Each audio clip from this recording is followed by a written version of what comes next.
వరుస చోరీలకు పాల్పడుతున్న ముఠాను రంగారెడ్డి జిల్లా మీర్పేట్ పోలీసులు అరెస్ట్ చేశారు. వారి నుంచి 2 బంగారు చైన్లు, 6 రింగులను, వెండి వస్తువులను స్వాధీనం చేసుకున్నామని వనస్థలపురం ఏసీపీ కాశీరెడ్డి తెలిపారు.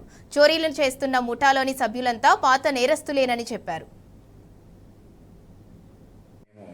మా డివిజన్ వనస్థలపురం డివిజన్ సిబ్బంది చాలా చాకచక్యంగా కృషి చేసి వీళ్ళందరినీ పట్టుకొని బంగారు ఆభరణాలను కూడా స్వాధీనం చేసుకొని రిమాండ్కు తరలించడం జరిగింది. దీనిలో వీళ్ళు బాగా కృషి చేసిన వీళ్ళందరినీ కూడా హయత్ నగర్లో కూడా 2 నేరాలు వీళ్ళు ఒప్పుకున్నారు. మొత్తం 3 కేసులలో వీళ్ళ దగ్గర గోల్డ్ ఆభరణాలు 125 గ్రాముల గోల్డ్ ఆభరణాలు, 450 గ్రాముల వెండి ఆభరణాలు ఏదైతే దొంగలించబడిన సొత్తు ఉందో స్వాధీనం చేసుకొని వీళ్ళని రిమాండ్కు తరలించడం జరుగుతుంది. వీళ్ళందరి తర్వాత కూడా వీళ్ళని గతంలో వీళ్ళకి నేర జరుగుతుంది. వీళ్ళందరి మీద సస్పెక్ట్ షీట్స్ ఓపెన్ చేసి వీళ్ళ మీద సర్వేలెన్స్ చేయడం జరుగుతుంది.